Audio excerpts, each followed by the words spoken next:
à toutes, ici Clem, je suis vraiment très heureuse de vous retrouver aujourd'hui sur ma chaîne Fit by Clem pour parler d'un sujet cardio, donc à savoir comment optimiser son entraînement cardio de façon à améliorer la perte de gras et en conservant la masse musculaire. J'espère que cette vidéo vous plaira. Si c'est le cas, n'hésitez pas à mettre un petit like pour me soutenir, à vous abonner et à partager autour de vous. Donc aujourd'hui, je vais vous parler d'une technique d'entraînement un peu particulière qui s'appelle le HIIT. Donc c'est-à-dire High Intensity Interval Training en anglais. Donc en français, ça donne à peu près entraînement de haute intensité par intervalle. Donc en quoi ça va consister? Ça va consister à faire son entraînement cardio en alternant des phases de haute intensité avec des exercices qui vont booster la fréquence cardiaque et également des exercices de récupération. Ce qui en fait un exercice quand même assez difficile,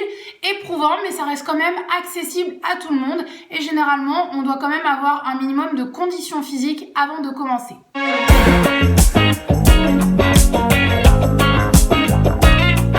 Concernant les modalités d'organisation, sachez qu'il y a quand même de nombreuses façons d'organiser sa séance de HIIT cardio.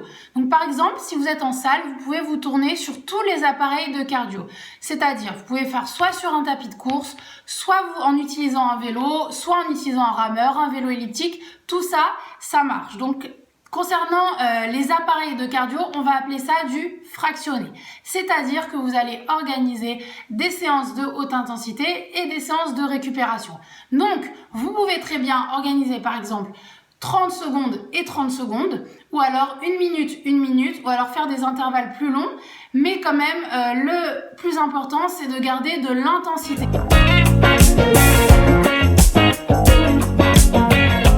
Donc, comment vous pouvez calculer ce genre d'exercice?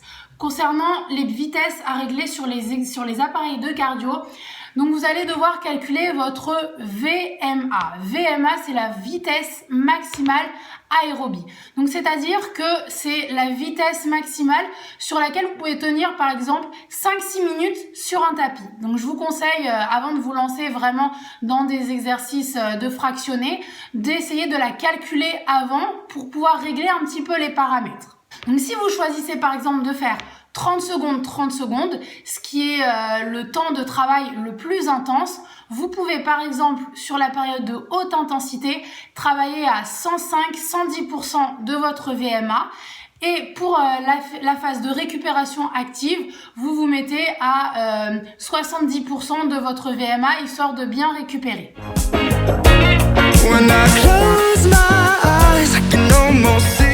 Autrement, vous pouvez choisir de créer vous-même vos intervalles, donc par exemple en jouant sur les temps d'effort et les temps de récupération, sachant que le ratio qui est à peu près initial, ce serait 2 temps d'effort pour 1 temps de repos. Autrement, si vous n'aimez pas trop tout ce qui est appareil de cardio en salle, vous pouvez très bien vous tourner sur un circuit, par exemple au poids de corps, ne nécessitant aucun matériel. Donc c'est quelque chose que vous pouvez reproduire chez vous ou à l'extérieur ou même en salle sans les appareils cardio. Et dans ce cas-là, vous pouvez trouver des méthodes déjà définies avec des intervalles, comme par exemple la méthode Tabata qui est un protocole cardio, c'est-à-dire qu'on va faire 20 secondes d'exercice intense et 10 secondes de récup à faire 8 fois. Donc un cycle de Tabata va durer 4 minutes. C'est une méthode que j'aime beaucoup car c'est vraiment très efficace dans le cadre d'une perte de gras. D'ailleurs, vous pouvez retrouver quelques entraînements sur ma chaîne YouTube. Donc je peux que vous conseiller d'aller jeter un coup d'œil dessus si jamais vous avez besoin d'un petit entraînement cardio qui dure pas longtemps. Concernant la durée de cet entraînement, donc qui dit effort intense dit forcément effort court. Va pas falloir se tuer pendant 1 heure à faire un entraînement par intervalle parce que de toute façon ce sera contre-productif. Donc vous pouvez très bien organiser cette séance sur une période allant de 5 à 30 minutes.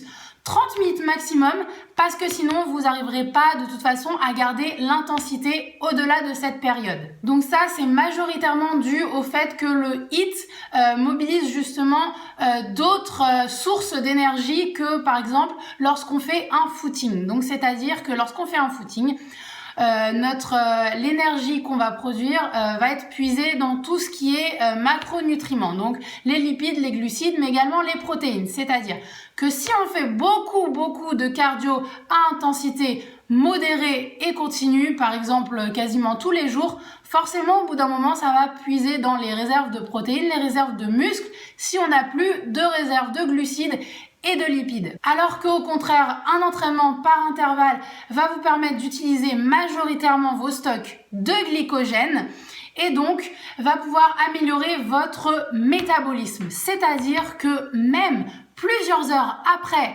l'entraînement, vous allez continuer à brûler des calories. Donc là, du coup, vu qu'on est passé du côté des bénéfices, je vais également vous dire les bénéfices niveau physique. Les entraînements par intervalle à haute intensité, c'est particulièrement efficace pour vous permettre de perdre tout ce qui est graisse sous-cutanée. Donc notamment la graisse qui se trouve au niveau de la sangle abdominale ou par exemple derrière les cuisses. Et enfin, pour ceux qui sont adeptes de performance, qui aiment bien par exemple la course à pied ou les courses où il faut être explosif, ça va également améliorer votre vitesse, votre explosivité, votre puissance.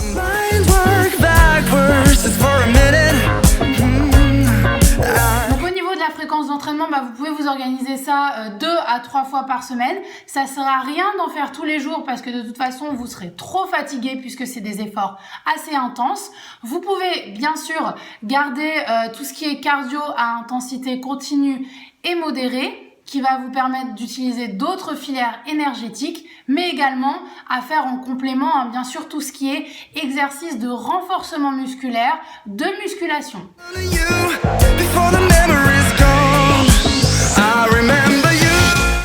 Donc voilà, je pense vous avoir à peu près tout dit.